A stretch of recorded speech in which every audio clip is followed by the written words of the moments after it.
specifically Edward Halliday's company.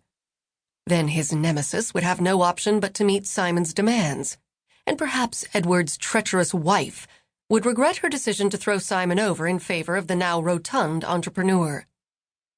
At the moment, however, he had a different woman to deal with. H. Winston had been listed as the chief engineer and design of Bertram's most successful products, including the fuel cell. He'd expected a portly, middle-aged man to fill that role, not a petite, blonde-haired woman in her late 20s who looked like she might blow away in the next gust of wind. Whoever compiled the dossier on company employees for him was going to get his arse handed to him, and instructions to provide photographs in the future. Simon released the door handle and took a step toward her, holding out his hand.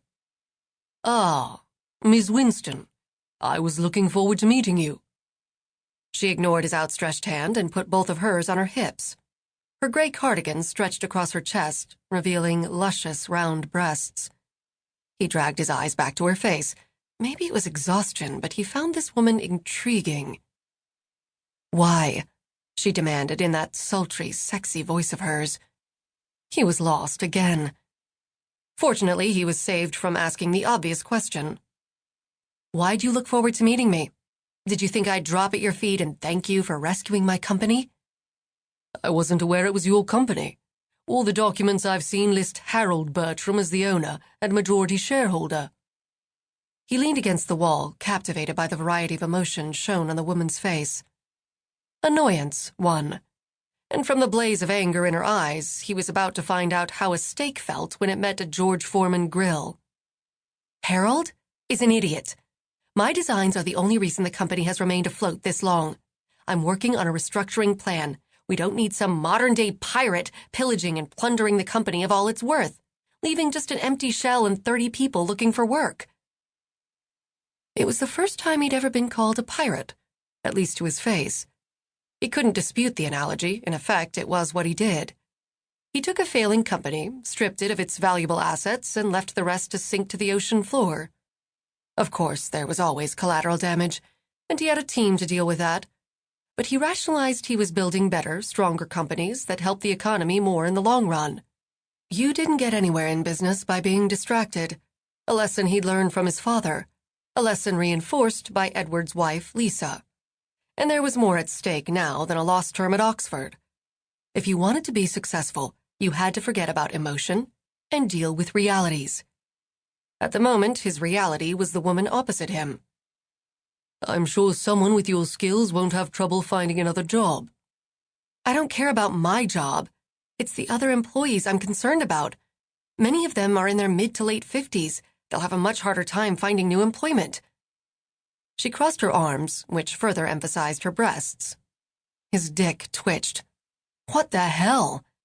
Helen Winston was the exact opposite of everything he usually sought in a woman. Maybe that's why he was fascinated.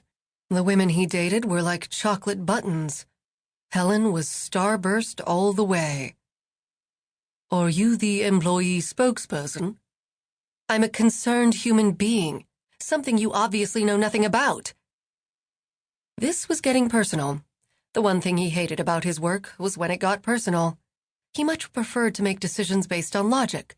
Emotion led to mess, and the Lamonts of Gloucestershire didn't do mess. It had been bred out of their genetic code shortly after their Norman ancestors conquered England.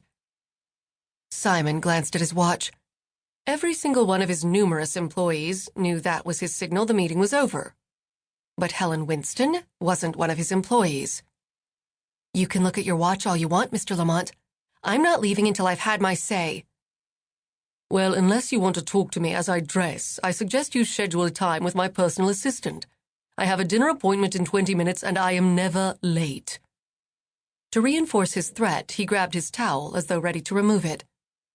Expecting the demurely dressed woman to flee at the thought of seeing him naked, he was surprised when she sat on the sofa.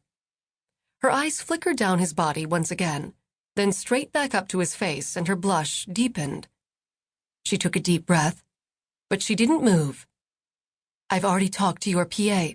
She said every single second of your time in San Francisco is booked, so either I get an eyeful while you get an earful, or you rearrange one of your meetings to hear me out. The decision is yours."